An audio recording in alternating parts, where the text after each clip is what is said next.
And now, here is Coretta Mcdonald, Member of Parliament and host of Advancing the Cause.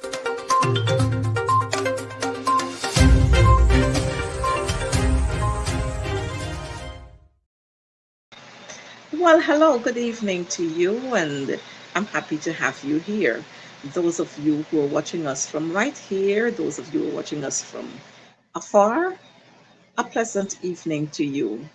And we are on again for more on advancing the cause. I just want to start off this evening's program by saying to you, our viewers, call somebody, call a friend, call your neighbor, call your cousin, call your uncle, call your grandmother, tell them advancing the cause is on, and ask them to share the life too, so that we can have a very fruitful program here. You know, every time we're on advancing the cause, we give you what is factual, and many persons don't like what happens on advancing the cause. They get irritated when the truth is being told. But we don't have a problem with that. We will continue to share the truth, and we will continue to keep you updated with what's happening. On advancing the cause this evening, I want to share with us a very solemn moment. I want to let us know that today we said farewell to an icon, a great son of Guyana, a man with the heart of a giant, a friend, a motivator, an ambassador, a man who served this country selflessly and with distinction. Rashly Esmond Jackson, OR. Rest easy, buddy. We thank you for your service to this beautiful country of ours. You know, we can talk so much about Rashly Jackson, but I want to let us know that we will never have another Rashly Jackson. But what we can do to honor his memory is to ensure that the causes he fought for, that we continue to keep them alive. To his family, his immediate family, and that's his children, we want to thank you, Guyana. We want to thank you, Advancing the Cause team. We want to thank you for allowing us to have used the services of your dad. He was indeed a great man. May his soul rest in peace. As we continue on this program this evening, I want to quickly remind our viewers, to remind every one of you, that speeding kills. You know, just yesterday we lost 2 lives on the east coast of Demerara. 2 lives were lost. And we've had many others. But yesterday's accident, it drew memories of, let me not get too much into that, but I just want to caution us. Stop speeding. If you're in minibuses or the drivers are speeding, call out to them. Ask them to stop and allow you to get off. I noticed too, a car was speeding again on the east coast of Demerara, and that car crashed into a transformer pole, hitting that post down, the transformer, and so it would have caused quite a lot of inconvenience to the residents in the vigilance area. Friends, family, comrades, citizens of Guyana, and even those who are watching us from North America and the UK and everywhere else. Speeding kills. Let's use the road with care so that we would not be only saving our lives, but we'll be on the lookout for all the other road users who are not careful, so that we can save other lives. And then we move into the other highlight for this evening, and that is the issue of racial voting. Friends, here we need to stop dealing with issues on a race basis. If Guyana is to progress, then we have to look at issues, discuss issues, agree on issues, disagree on issues, and work towards making the lives of citizens in this country comfortable. We've got to stop that. We've got to demand betterment for us and our children. We've got to speak out on issues and stop dealing with issues based on political persuasion and on race. Too many things are happening. Our country is too divided, and we want to progress as a nation. Stop dealing with issues on the basis of race and political affiliation. And we have seen this over and over and over and over again. We've seen what transpired when we had the Quindon Bacchus's protest march, what transpired at Monrepos. We saw the actions of the president there, and we're yet to see the actions of the president in a village called Golden Grove. In other villages where the citizens there are predominantly Black. Come on. We are one people, one nation with one destiny. And let us stop making this thing out that we are one Guyana. We can't be one Guyana when we are doing all sorts of things. And we're showing blatantly that we're only looking out for one set of people. Guyana has got to move on. We have potentials, and we will continue to ensure that those potentials are developed while we strive to build or to rebuild the unity that has been broken by some selfish politicians. Yesterday again, we saw the observance of the second death anniversary of the Henry brothers. Well, not the Henry brothers, the Henry cousins. Yesterday, September 6th, marked the second death anniversary of the Henry boys. And up to a day like today, there is no justice that the families would have received for that the brutal killing of those two young boys, two young sons of the soil, would have lost their lives in the most brutal manner.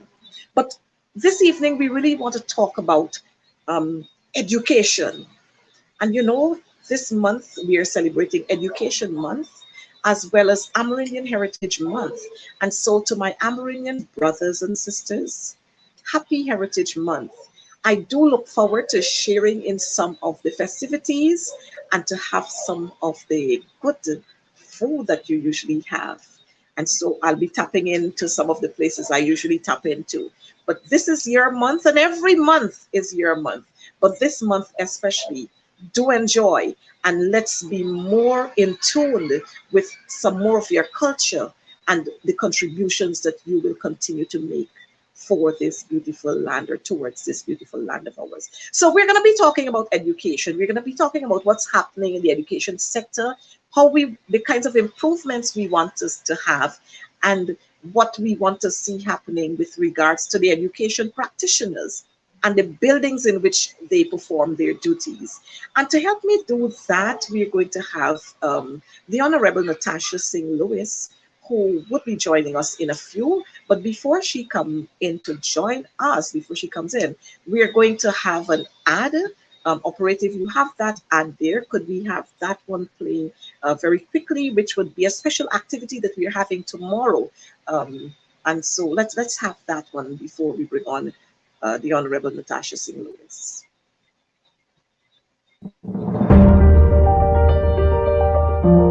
Since 1967, International Literacy Day has been observed annually around the world. This year, International Literacy Day will be celebrated under the theme, Transforming Literacy Learning Spaces. We, the members of the opposition, encourage you to join the rest of the country to drop everything and read at 11 a.m. on Thursday, the 8th of September. Reading is fundamental to learning and should not be ignored. Even as we drop everything and read, let us take this opportunity to rethink the fundamental importance of literacy learning spaces, to build resilience and ensure quality, equitable and inclusive education for all.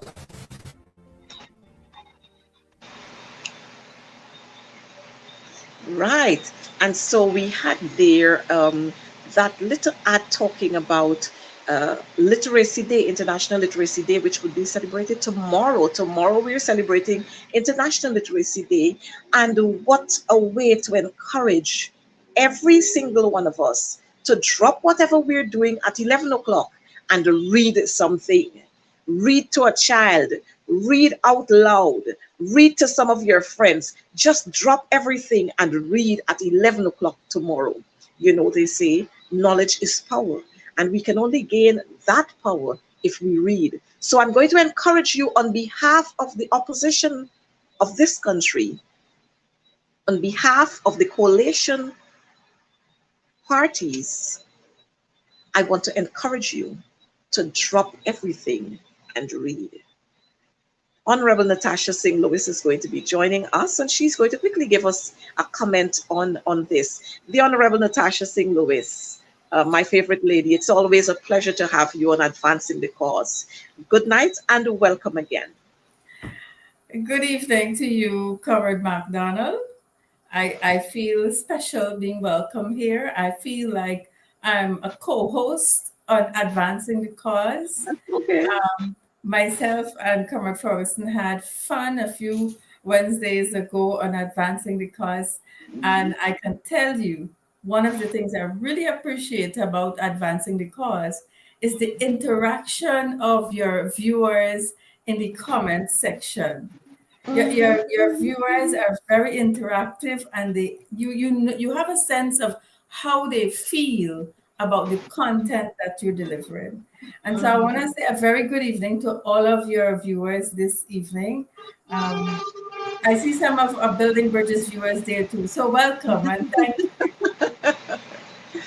You know, Natasha, this is what we do. We recognize that in order for us to make things better, to make this country a better country, to make every sector in this country a better sector, we have to collaborate. And so we don't have a problem sharing our space with each other. We don't have a problem sharing our viewers with each other because we understand the importance of working together.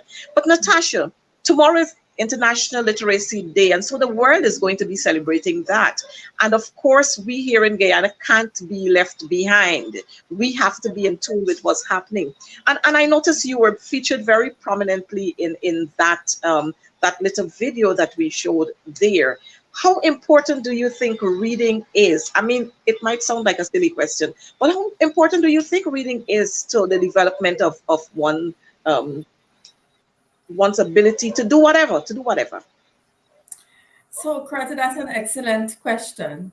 I believe reading is fundamental to the development of any person, individual.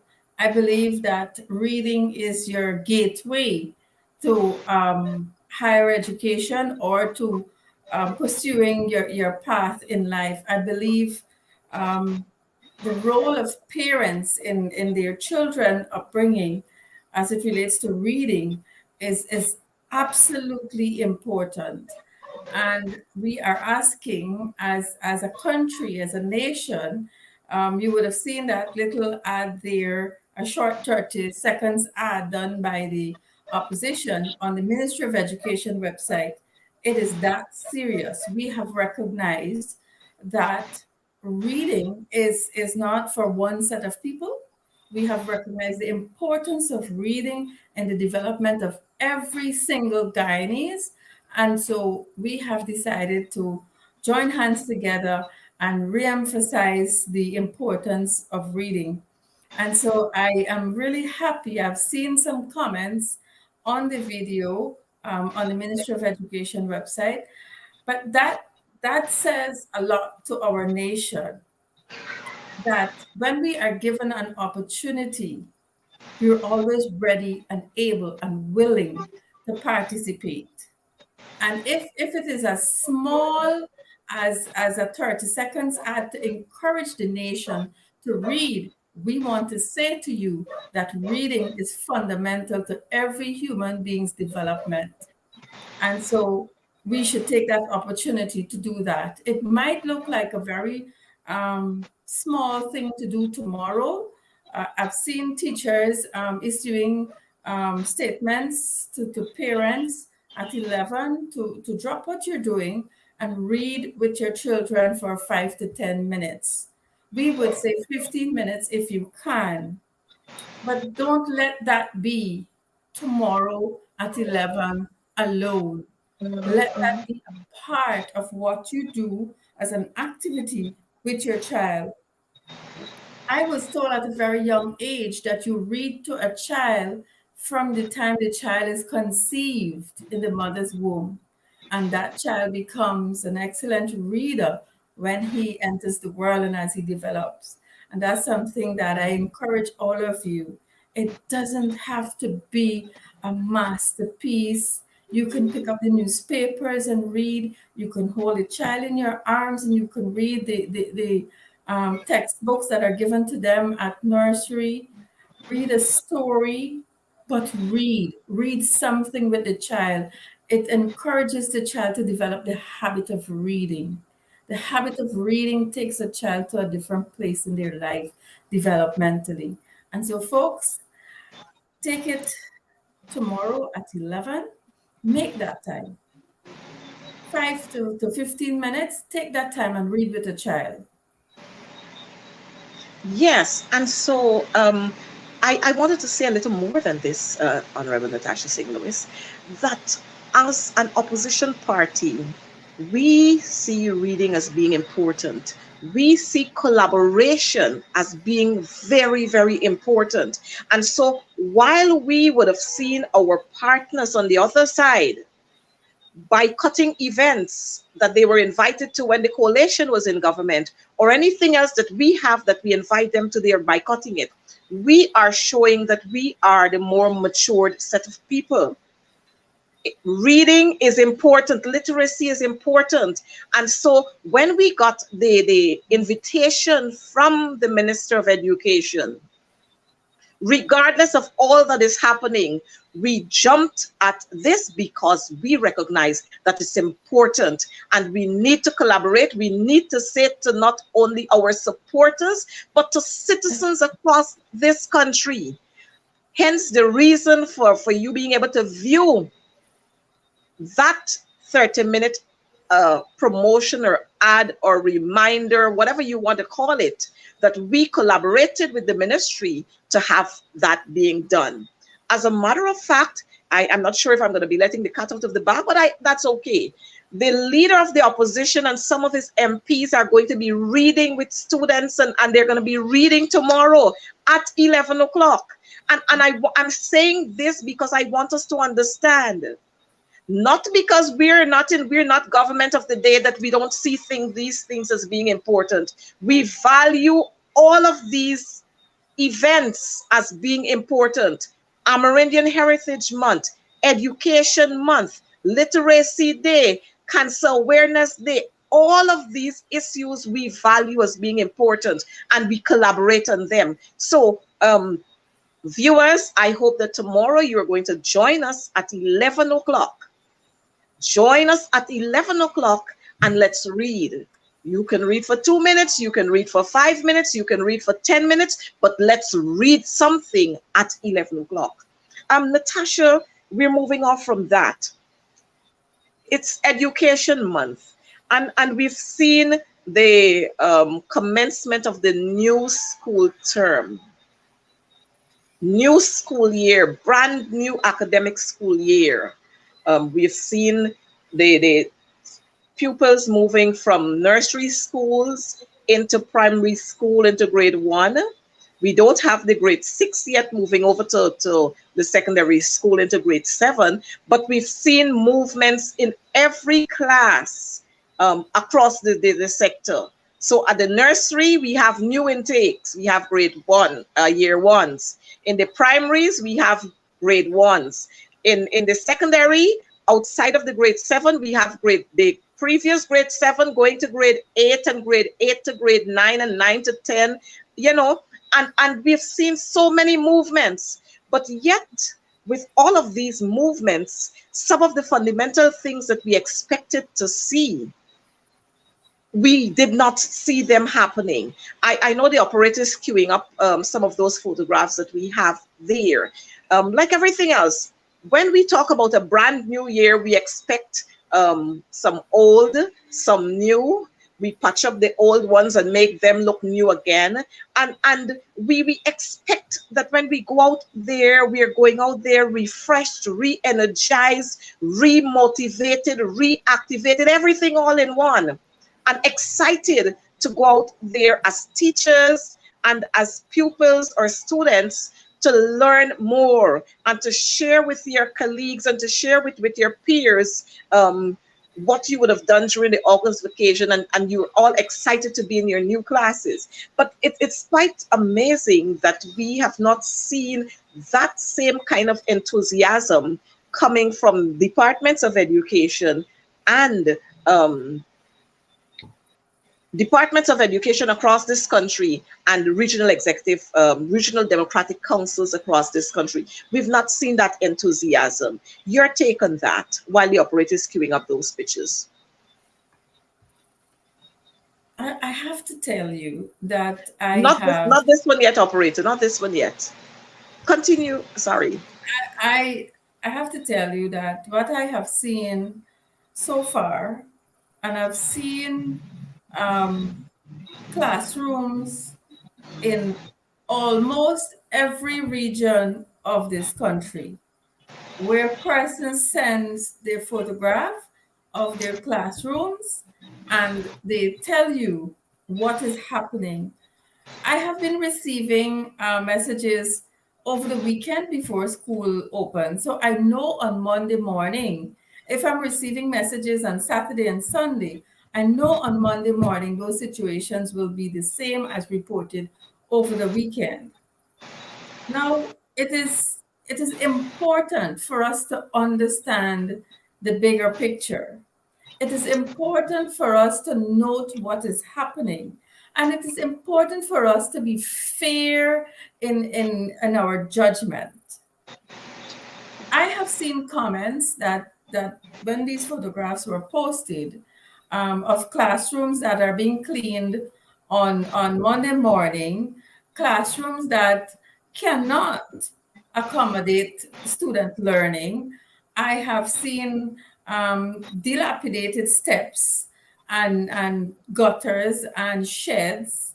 I have seen classrooms without windows.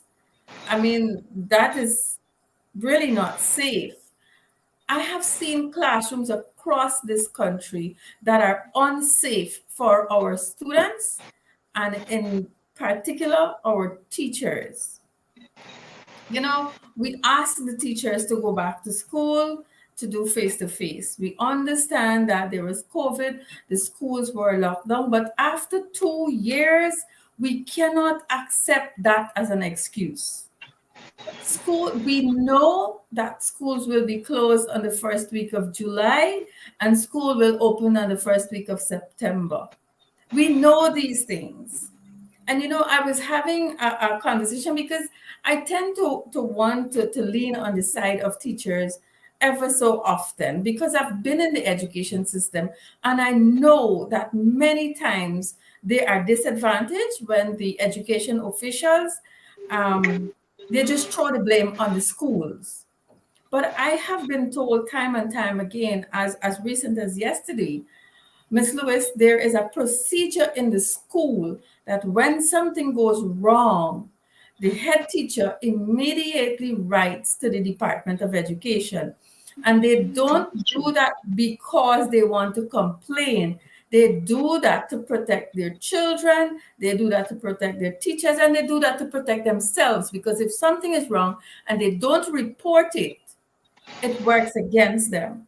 I say all of that to say to you that this, in my opinion, is a very simple matter to be resolved. And I don't understand what kind of planning or management is taking place at the government level. And I'm saying government instead of the Ministry of Education, because like Ms. McDonald said, at the regional level, the REXO and the chairman of the region, they are responsible in conjunction with the REDO of that region. They are all responsible for the safety and security of our children in the classroom. Tell me what kind of planning will take place if you don't look at the conditions reported for each school at each level in your region. Then how are you planning to accommodate them safely come September? You have 8 weeks. 8 weeks. And I understand the whole procurement system and awarding a contract when major works has to be done. But they are pre-qualifying contractors at the level of the region, and these things are not science. It's not rocket science for us to understand that you have to plan, you have to commit the finance. And on that point, I want to say to you, Ms. McDonald, at this point in our country, we should never, ever have to say that work is not being done because we don't have the funds to do it. That is true. So And we cannot justify why we are accommodating teachers and students in classrooms that are unsafe.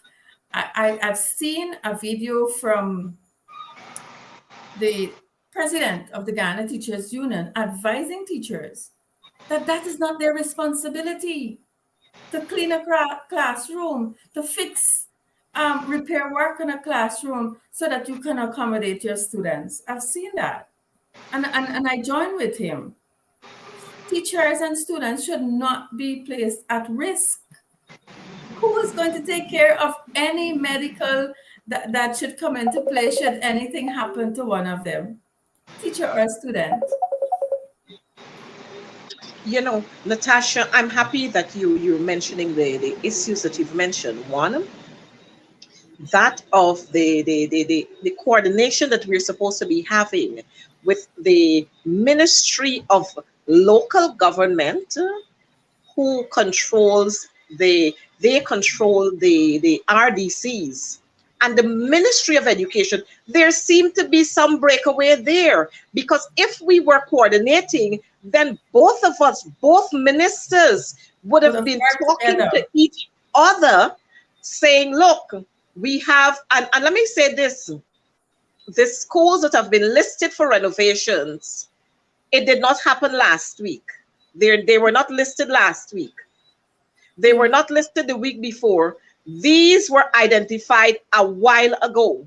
So we knew a long time that we had repair works to be done in several schools across this country. So it was the responsibility of the minister, it is the responsibility of the ministers to ensure that you work collaboratively to make sure that come September 5th, all is well within the schools. But I think we seem to have some power control and power struggle somewhere.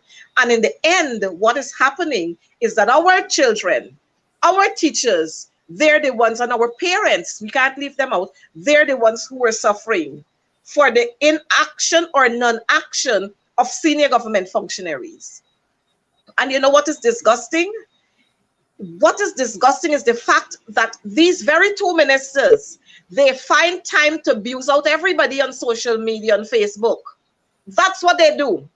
Rather than getting involved in constructive business, they find time to abuse everybody out on Facebook.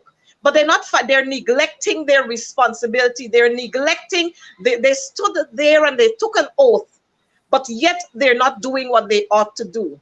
And so the result is, just today again, I hope the operator has those pictures now queued up. I saw a nursery school students, pupils sitting there, and the child is pulling her leg, not this one. The child, yes, this one here. Sand, plenty dust. You know why that is happening? Cheap work. Cheap work. more sand than cement. And these are the issues that we are going to have when we do hurry up work. These very issues. And you know what would be the end result? Our children are going to develop all kinds of problems. Now, when you put the tiles on that, after a while, the tiles will start shifting and shifting and shifting. But what we are seeing here is another school, and this is the toilet block, the sanitary block, where the sanitary block was flooded on Monday. This sanitary block was flooded on Monday. On Monday, the first day of school, this sanitary block was flooded, which is saying to us that no work whatsoever was done here, even though several letters were written by the head teacher of that school. Your comment, Honorable St. Louis. This is just disgusting, McDonald. These photographs, and I've seen worse than this. It's just disgusting, and I want to bring to our viewers. You said that there is lack of collaboration between the ministers, and I want to share the two ministries. It is the Ministry of Education, and the Minister of Education is Priya Manichan, and the Ministry of Local Government. The Minister of Local Government is Nigel Darmlal, and his ministry has two ministers. I can't remember the other guy's name, but I've seen him in Anand Prasad. Anand Prasad. I've seen him not doing local government work from the ministry, but I've seen him in Albert Town, walking around doing house to house, checking people's name on the list. I don't think he got his terms of reference as yet from the government as a minister of government, or he would have been doing checks at the schools with the regional chair and the REXO to ensure that these schools are in order. That is what we have working for us in government, an oil-producing nation, where we can't get our schools right, despite the billions of dollars given to the Ministry of Education since February of this year. There should be no issue with access to finance to fix these schools. There should be no problem.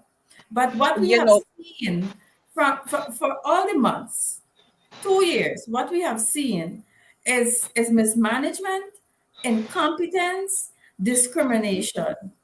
And these are the results. But when we talk about it, people say because we're in opposition, you have to do that, you have to badmouth them. But this is the evidence of mismanagement. This is the evidence of incompetence. Why is it a child has to go to school and to go use the washroom has to walk through water to get to the washroom? That is unhygienic. And those are little children. When are we going to get it right? You understand? When are we going to get it right? I was told at the school in, I think it's West Rumvelt, the cleaner is fetching water 2 stairs up to flush the toilets. That's a plumbing issue that could have been easily fixed in a day. It cannot be that difficult. Or we just don't care. We just don't care about the system, the people, and the stakeholders involved. I ask the operator to continue to show the pictures so that our viewers can see what is happening. What you're seeing there, viewers, that's garbage as of Monday in the school compound. It's still there because I passed there today and I saw that there again. Garbage in one of our school compound. This should have been cleaned ever since. But you know why why we still having these kinds of stuff in the school? It is because as recent as Friday, contracts were signed. Contractors signed the contract to begin work in schools. So you had Saturday and Sunday. Monday you had this. This is another issue, a plumbing issue, where you have a huge tank at a school, but what? It's not connected anywhere. So there's no water, there's limited access to water in that school with over 400 and something or more than that, the population of that school. More garbage in our schools. And this, it's disgusting. Very, very disgusting. And we talk about an oil producing nation with Well, all the money. I have Go to ahead. tell you about the region I come from, Region 5. There's a comment here that says, and it's coming from Ithaca Primary School, there's an electrical problem in the upper flat of that school since last school year. Since last school year, the problem was reported. The regional electrician came only to say that they didn't bring a long enough ladder. A new academic year has started and the problem is still there. And that is an electrical problem where we don't see electricity. Our students and teachers and managers are left in an environment that is risky for them, unsafe for them. You know, Natasha, I want to say, let me say this.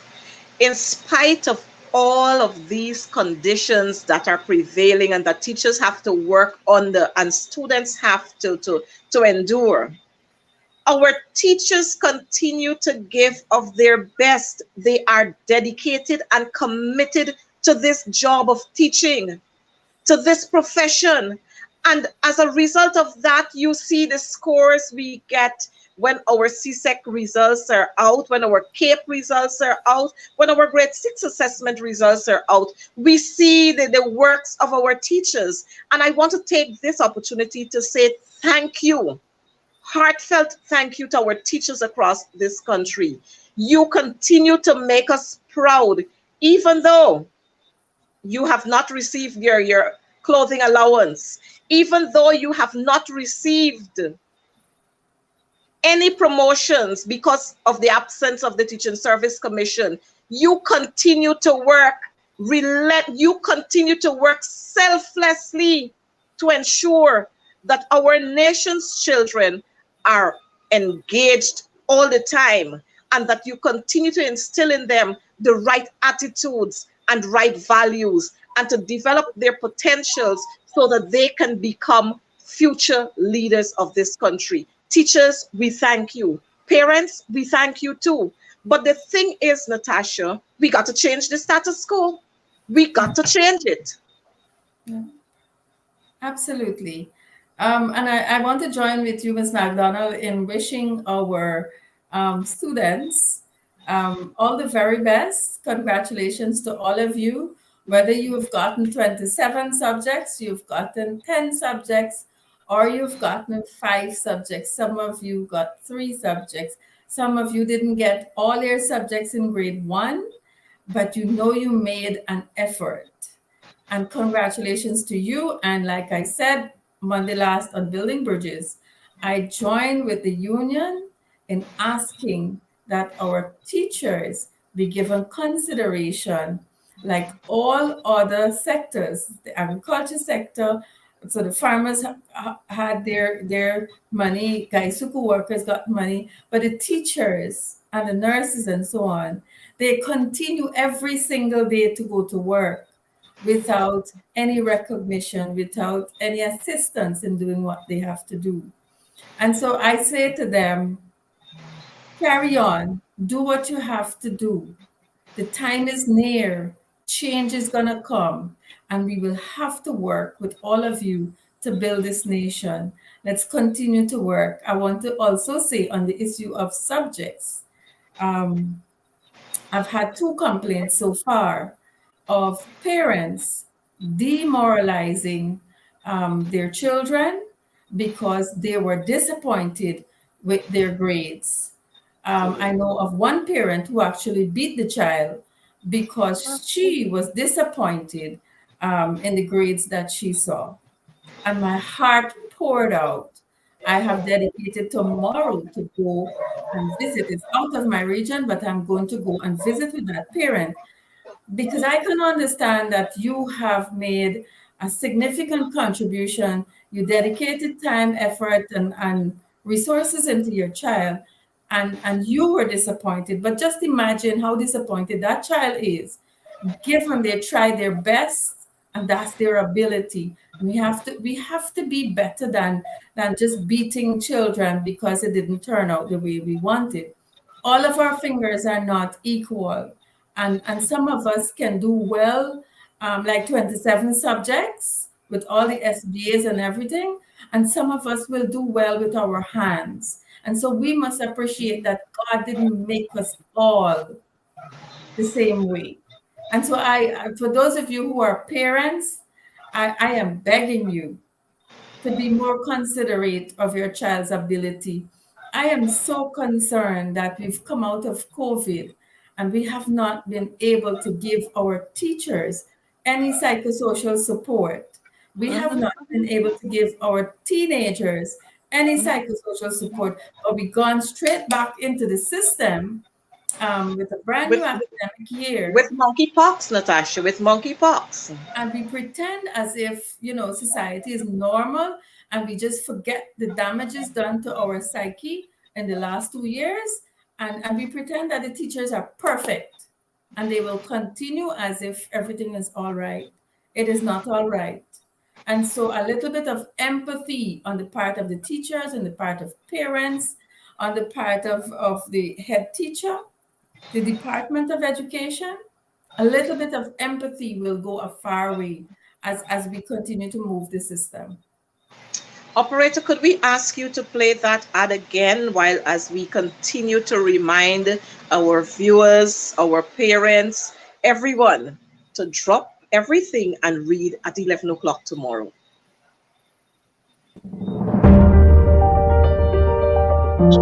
Since 1967, International Literacy Day has been observed annually around the world. This year, International Literacy Day will be celebrated under the theme Transforming Literacy Learning Spaces. We, the members of the opposition, encourage you to join the rest of the country to drop everything and read at 11 a.m. on Thursday, the 8th of September. Reading is fundamental to learning and should not be ignored. Even as we drop everything and read, let us take this opportunity to rethink the fundamental importance of literacy learning spaces, to build resilience and ensure quality, equitable and inclusive education for all.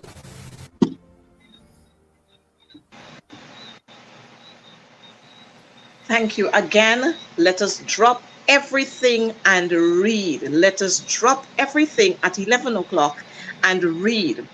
Natasha Singh Lewis, we've spoken so much about the conditions of this school, and I have to say it.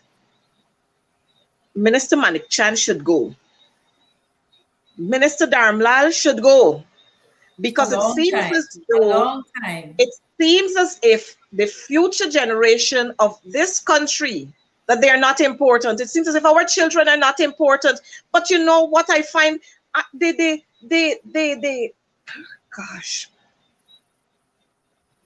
I find these people to be so hypocritical.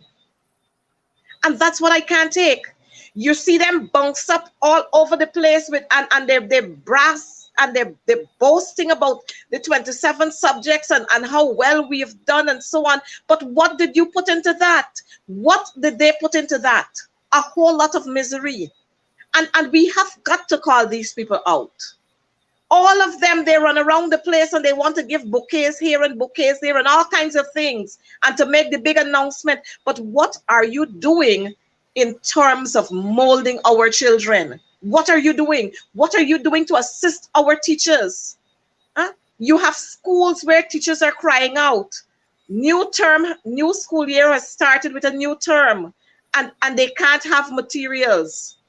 Or if they have some materials, limited amount of materials.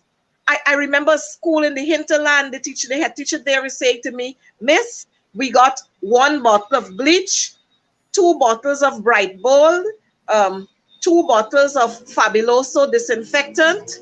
They got a packet of soap powder, I think a mop or something like that. And the population of that school is 446. Wow. And that's to take them through for the term. I mean, what are we doing? Something is definitely wrong with this system. Something is definitely wrong with the people who are managing the system. And I agree with you, MP Natasha Singh Lewis, about the mismanagement that we're having all the time. Mismanagement in every corner. Every single corner we are having mismanagement. I've noticed, I'm coming off of education for a while, but it's important and it links to education. I've noticed in many communities, there is rationing of water. So we got to send Sheikh Bash home, and we got to send the minister who has responsibility for that home too. Rationing of water when schools are supposed to be in session now. Outside of that, we have, well, don't talk about what's happening with our transportation. Yeah. Don't talk about what is happening with our transportation. I noticed, I'm going to deal with it differently.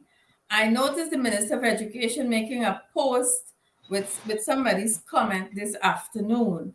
In her comments, she is saying that the PPP government has done more for people, for stakeholders, for the children, in terms of supplying buses.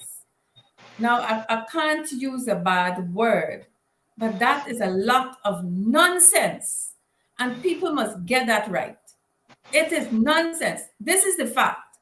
The 5Bs program was fully funded by private sector. Not a dollar came out of government coffers. So first fact is, all of the buses that the government is putting on the road for school children is coming out of the coffers of government. Yes. The 5Bs program, the buses were given to us free because it was a partnership with the government and the private sector. So let me get that one straight. Let me also, it's running up to program time, but we still have to talk about this we have breakfast program. As we've started to talk about the 5Bs. The 5Bs, I believe, was buses, boats, bicycle, breakfast, and bags. It was the APNU AFC government that ensured that students in the hinterland and some schools on the coastline were given breakfast. And we did not, I saw the operator with the photograph earlier, we did not give children their snack, their breakfast wrapped in a plastic. We did not give the children the juice in a plastic bag. That's a shame. That's a shame. And I made a comment about it today. MP Natasha Singh Lewis, let me hold you there. December 29th of 2021. Look at that.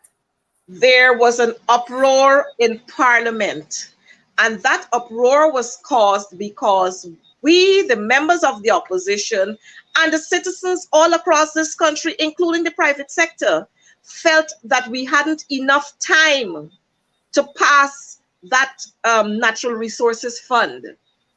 As a result of the uproar, 8 opposition parliamentarians were suspended, and our colleagues were suspended because we resisted. And yes, Natasha is one of those parliamentarians. She's one of our colleagues. We resisted the passing of that bill. But today we are seeing at Hampton Court primary, after all those monies would have been passed in the National Assembly and more, we are seeing our pupils being given juice cool down in a plastic bag and a snack right on the table, not even a piece of paper towel. Natasha Lewis, continue. I really got some bad things to say because, for one, Priya Manik-Chan does not give her children breakfast like that. You don't know me. That what is happening there says a lot about the persons who are heading the ministries. And you know, Coretta, I have always said in politics, children are off the table for me. I don't comment. That's my position. But when I saw that today, I asked myself, I know that's not my standard, right? My children don't have breakfast like that. And I will not accommodate anybody's child to have breakfast in a juice in a plastic bag and a sandwich wrapped up in plastic and on the table. And my comment today on Facebook was, in my days, we were taught so many things in one concept, right? And I was trying to get that point, and I don't know what is happening with the literacy of our society today. And I said it very clearly. In my time in primary school, we had a rag and we spread it neatly on the table, on the desk, and we placed our snack there and we had our snack. These children had nothing like that. You don't know if the desk that they have their snack on, if it was wiped, if it is clean, if it is sanitized, but it's just there. I mean, aren't we concerned about their health? If the operator, Natasha, if the operator could bring that photograph up again for us. I want people to see exactly what is happening there.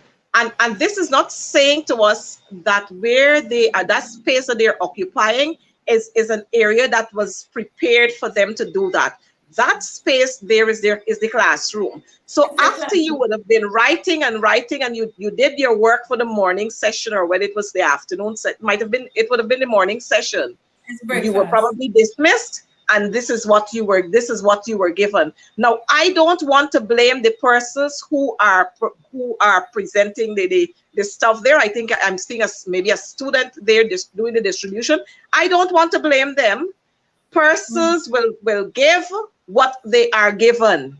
Yes. And so all these monies that we're talking about and all this big fancy gallop with Priya about, for the first time ever, breakfast to grade 6 children, first time. She's always a first time girl. Always a first time girl. Wherever it is, she's always a first time girl. Yeah. With all this first time, look the presentation. And this falls squarely at the feet of Priya Manikchan. I don't care what anybody else is saying. Because the school feeding program falls directly under the Ministry of Education. It's funded by the ministry.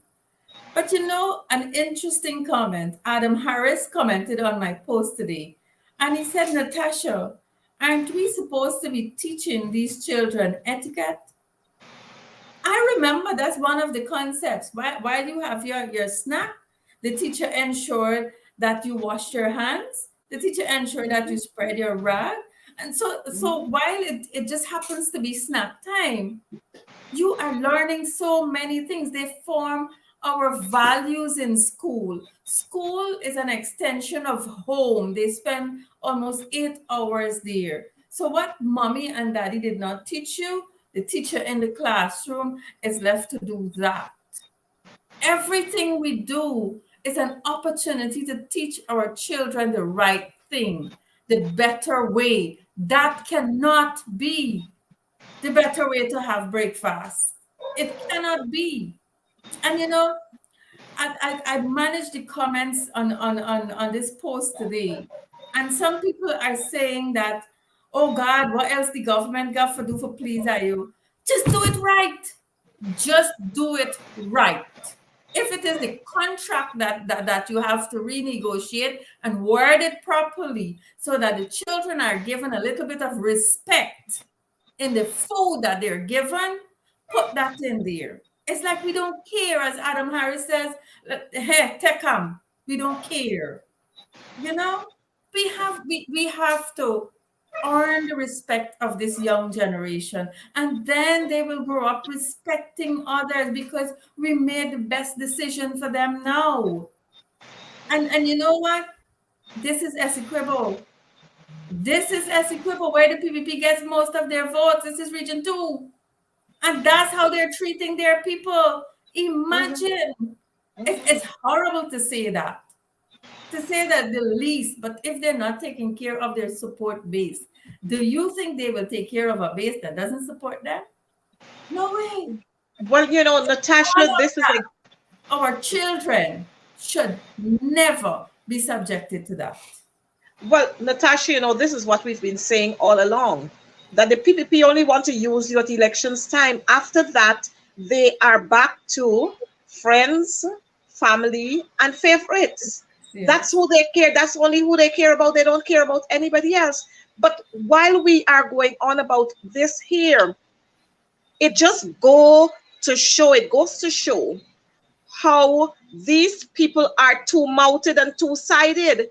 You know, in Georgetown, we saw when the minister launched this program yesterday, we saw packet juice. You remember that? And I saw lots and lots of persons commenting and saying, you're having your snack with juice when you should have had a glass of hot milk. You know, but we saw packet juice, and this is how they continue to fool people in this country. When they do, in one part, they show you a glorious photograph, and in the other parts where they think photographs are not going to be taken, you get a slam dash. That's how they treat you. Well, if this is happening in Region 2 in Hampton Court, somebody did a comparison and sent it to me. Manichan went to Linden, which is the coalition base, to show the world that she's taking care of the other side. And then, whoops, we saw this one today. Yes. And this is her base. I want the people to take note of that. Yes. And so I was going to say, if this is what is happening on the Essequibo coast, I could imagine what happening at Paramakatoy, and what is happening in Cato, and what is happening at Moruca.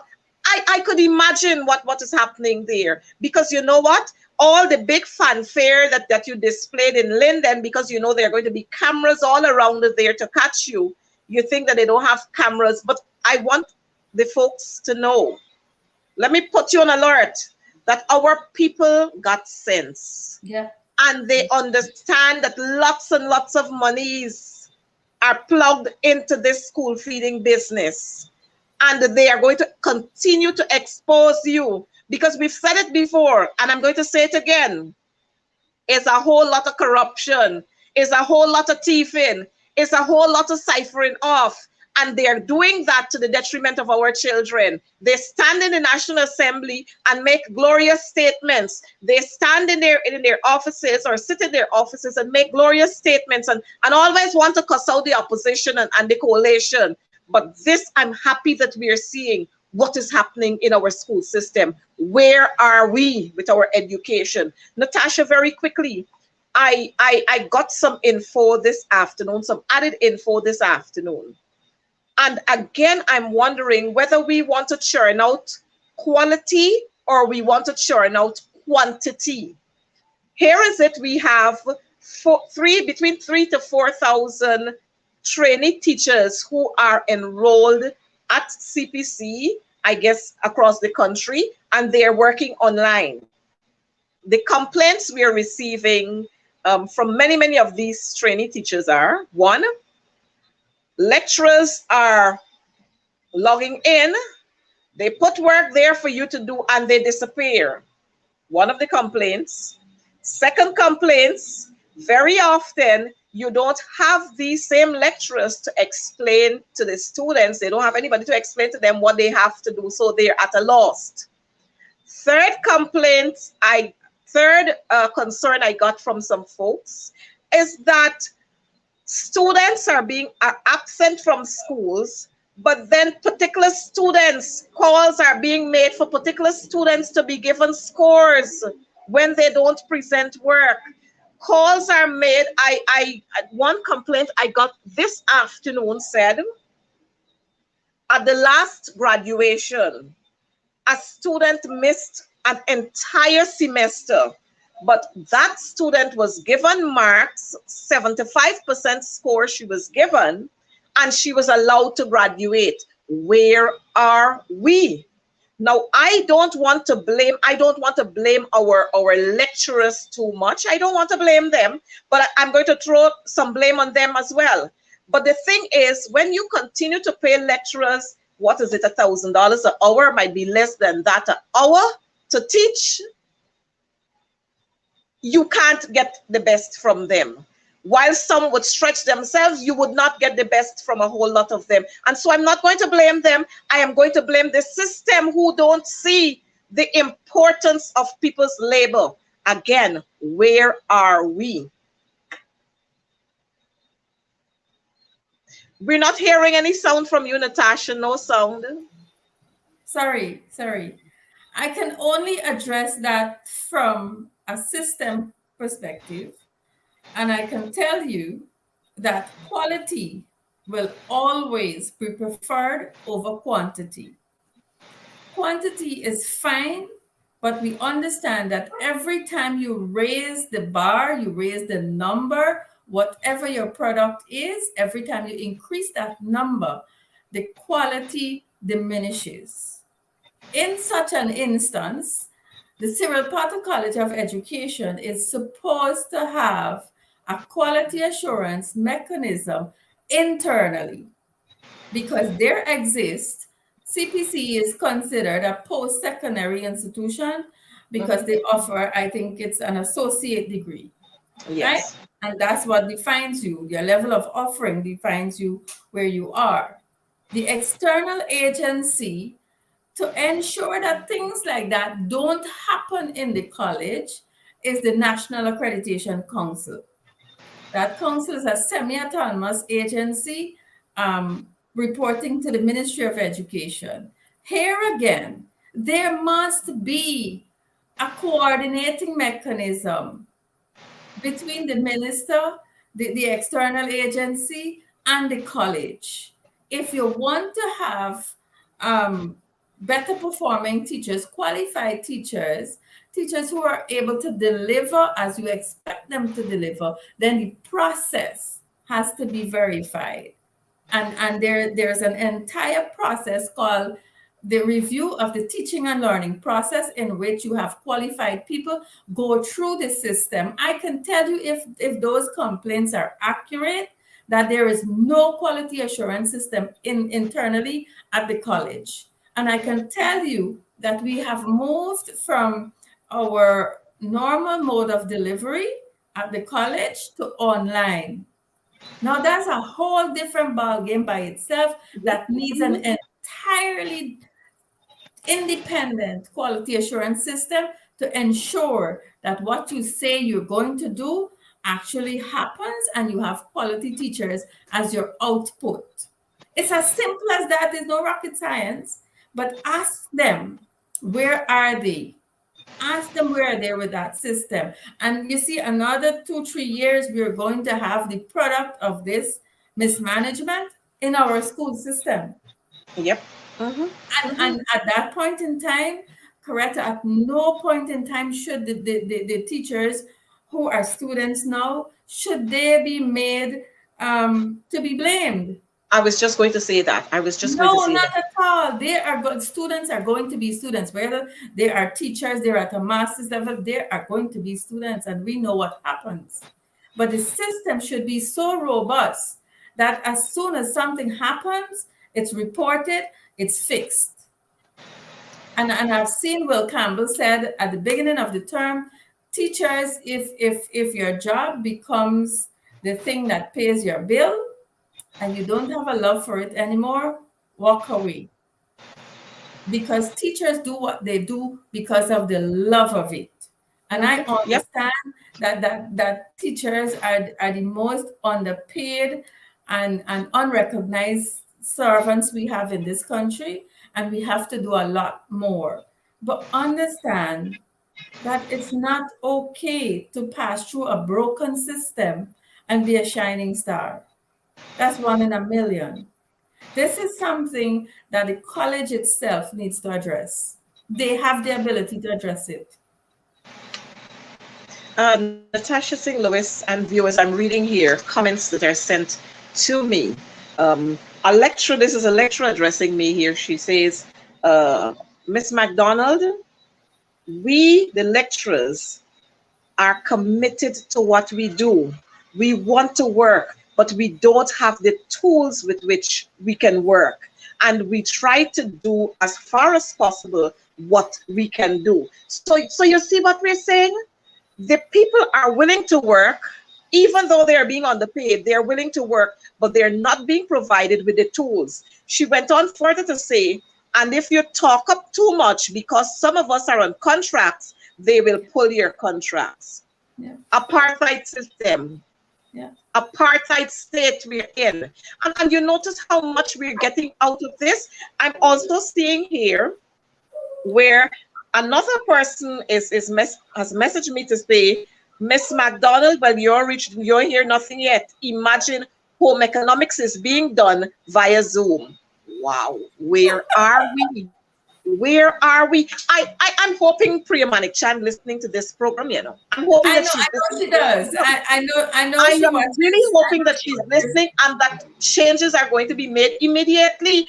How can we have a subject like home economics being done via Zoom? How do we guide our students? They're sewing and all kind of thing. The person going on to tell me that they're doing needlework.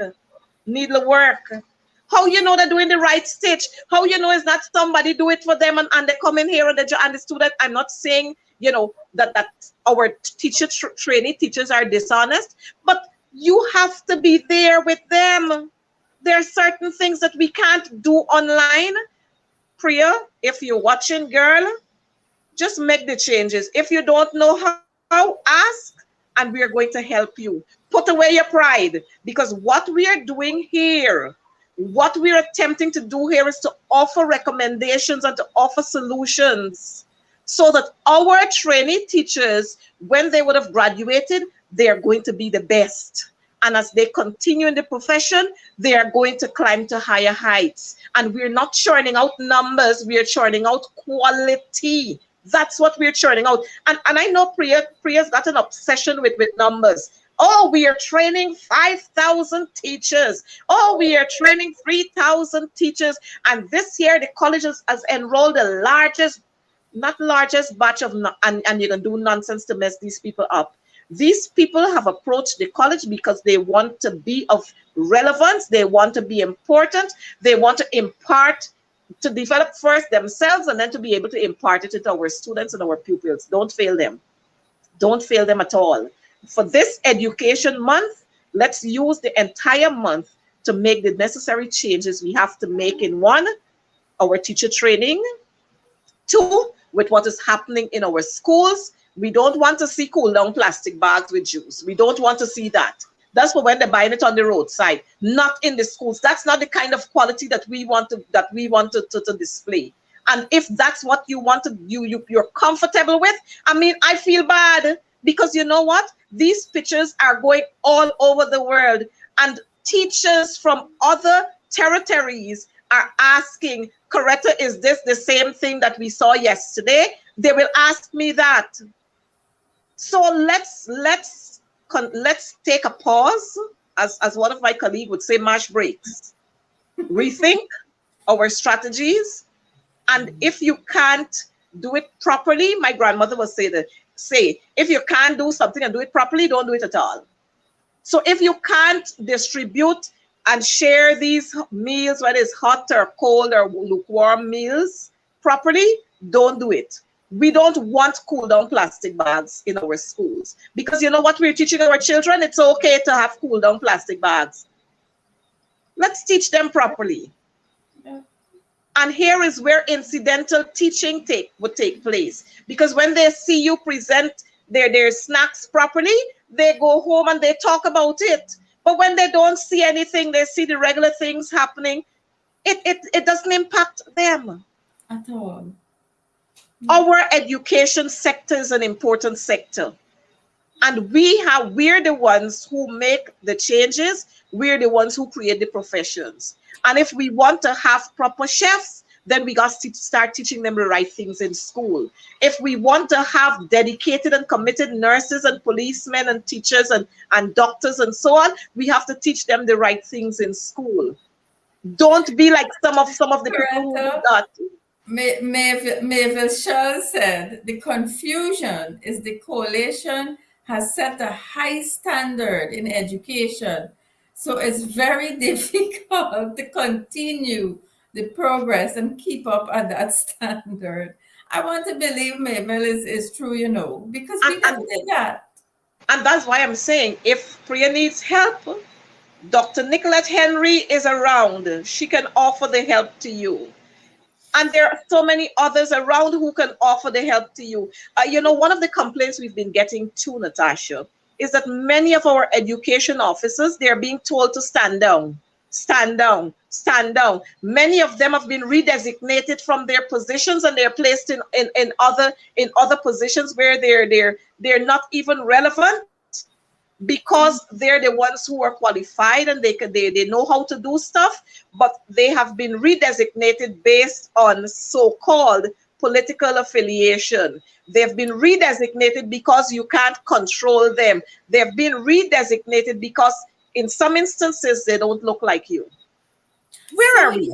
You hence the result of those actions will appear as incompetence. But I know our education system, we have qualified people. We have people who can do this work. Sometimes I wonder what has happened. But now you're given an explanation for where those people might be and what's happening. I have no problem with allowing young people to come up and gain experience, but we cannot let the folks who are experienced sit aside and watch the nonsense go on. We cannot. That's not good for nation building at all. And you know what is happening too, Natasha? We have quite a lot of our education officers and quite a lot of our head teachers and quite a lot of our senior teachers who are opting for early retirement. And they're saying they're fed up with the system. They can't take it anymore because when you speak out, you're being victimized. And so they're opting to get out of the system, some of them. And some of them are saying, well, look, I only got a few mornings more. I will tarry. I ain't talking. Let them do what they want to do. But when we have all of these things happening, it is saying to us two things. One, we are moving very quickly, or I guess we're already there, into that apartheid state. And secondly, our children are suffering, who are going to be the future leaders of tomorrow. So when tomorrow comes around, and we don't have proper leaders, we can't condemn them. We have to blame ourselves because we were the ones who would have been responsible for that. We didn't take care of them. No. Barbara Taylor, I want you to say to me which school, which region this is. Barbara is saying today's breakfast was Kool-Aid in a plastic bag and chana. But didn't we sit at that table as a management team and say that a nutritious meal must be given to the children, regardless of their age? A nutritious meal. How is Kool-Aid something nutritious? How is that? Look, Natasha. Today is what, the 7th day, I think, is the 7th of, yes, it's the 7th of September. Yeah. We still have 23 more days. It's 30 days September got, yes. We still have 23 more days to go. I have to ensure that I'm correct with what I'm saying. We still have 23 days more to go in this span of education month. So I'm hoping that we're going to have all these, or most of these issues, or particularly the issue of the break fast or the snack or whatever it is you want to give to them, that we have that aspect corrected. Again, let me say, if Minister Manik Chan doesn't know what to do, call in the people who know. We got Carnegie there. We got, which other school we got there? We got all the schools that are doing home ec, the schools that are doing home economics. Get the teachers to plan out with you what a balanced diet looks like. You can't have chana and Kool-Aid. What happened to the fruit? Yeah. Come on. Let them plan out for you what a menu should look like, and you implement that. I know you might have gone out there to your friends and your families and some of your favorites and take a whole lot of things from the shops and so. But tell them we have to exchange it and proper things. What you're saying there is supposed to be in the contract that is awarded to the person who's providing the breakfast. You have to have your conditions for rolling out this breakfast, or this will happen. The person will give to the school whatever they feel like, And the teacher is no business of the teacher to question, because the teacher is not involved in the award of the contract or the negotiation. The teacher's job is to ensure that the students sit and eat and they get a breakfast in the morning. So I don't understand. Incompetence. I don't know what else to say. It's incompetence. Now, Natasha, this brings another aspect into play. Now, the Kool-Aid. In my mind just raced off. Where did we get the water from that we made this Kool-Aid drink with? Did we just turn on the tap and fill a bucket and start sweetening this thing and throwing that Kool-Aid? Where did we get the water from? So, we have got to keep our hands on this aspect here and ensure that we go out there and visit schools. And if we can't visit the schools, we get people to watch to see who are the providers, the conditions under which these meals are being used, or snacks are being provided. The contract. But we don't know who's because the health of our children is important. It is important. Natasha, we're winding down to program time, and I know we don't want to take up too much of Sherrod's time, but I want to take this opportunity to thank you, Natasha. We're going to do this more often because this entire month is Education Month, and we have to get it right. We got to fix it right. Our monies, the monies that are being spent, they don't belong to anybody. They are the taxpayers' money. It's not Priya Manikchan taking monies out of her pocket and spending it there. I know she would, she sometimes gloat over these things, and I'm calling her name very often. But she really doesn't understand why I have to call her name often, But she thinks it's fun. Oh, you hear Coretta? Every minute she calling my name. Every minute she calling my name. But I have to call your name. You are the person sitting in that ministry. You are the person heading that ministry. And again, if you don't know, there is help out there, and you can ask. The good book says, ask and it shall be given unto you. So ask. And so I want to thank Natasha. I want to thank our viewers. Without you, we would have no advancing the cause. Thank you for your comments. I know that some of you would want to write your comments openly, but you are scared because your names are there and you are scared. But it's okay for you to send me them individually, and I thank you for that. Let's look forward to having more on Advancing the Cause next week, Wednesday, at the same time. Again, let me say to you, we have monkeypox now, so you need to wear your mask. You need to encourage others to wear their mask. Sanitize as often as possible. Stay away from huge crowds. Additionally, I want to ask our motorists to be careful on the roadways. To be careful. Report when you see drivers are speeding the roads. If you're in buses and they're speeding, ask them to stop and allow you out of the buses. We want to have you here because we got plenty resources, and we want you to enjoy the good life. We want you to be there because very soon the coalition is going to be heading government again, and we want you to be part of that good life that we're having. Natasha, your closing thoughts. Thank you very much for having me on Advancing the Cause. I want to say happy Indigenous Month to our brothers and sisters. I am looking forward to going up to Oriala sometime during the month. I wanted to go to the Rupununi. I am working on that. Not sure how that will go, but those are two areas that I really enjoyed. Right in Region 4 here, Pakuri is an awesome place, folks. If you can visit, it's an awesome place. I particularly like Lethem. I like the south central of Rupununi. Sholinab is an awesome place. And you can go to Oriala Superuta. Coretta, we must go to these Indigenous villages and celebrate with our brothers and sisters, our teachers, our Indigenous people. The PVP say that they love the Indigenous people.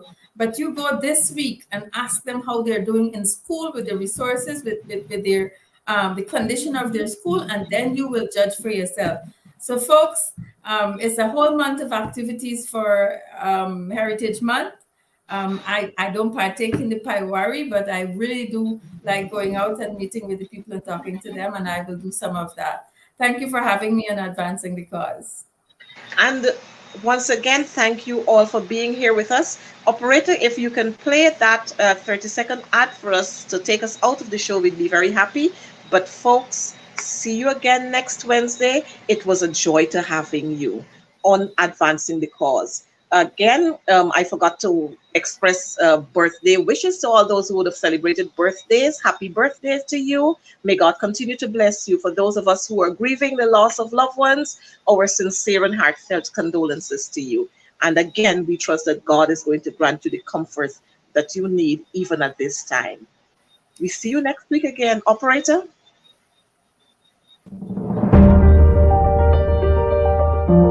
Since 1967, International Literacy Day has been observed annually around the world. This year, International Literacy Day will be celebrated under the theme Transforming Literacy Learning Spaces. We, the members of the opposition, encourage you to join the rest of the country to drop everything and read at 11 a.m.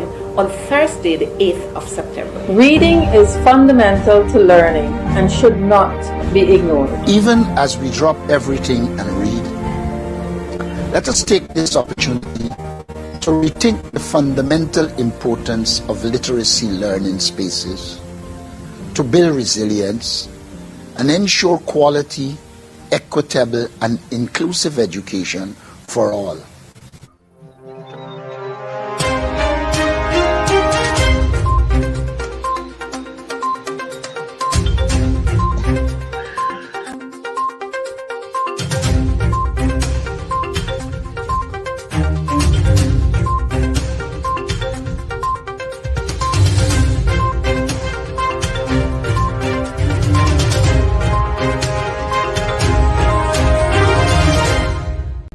Thank you for watching our program.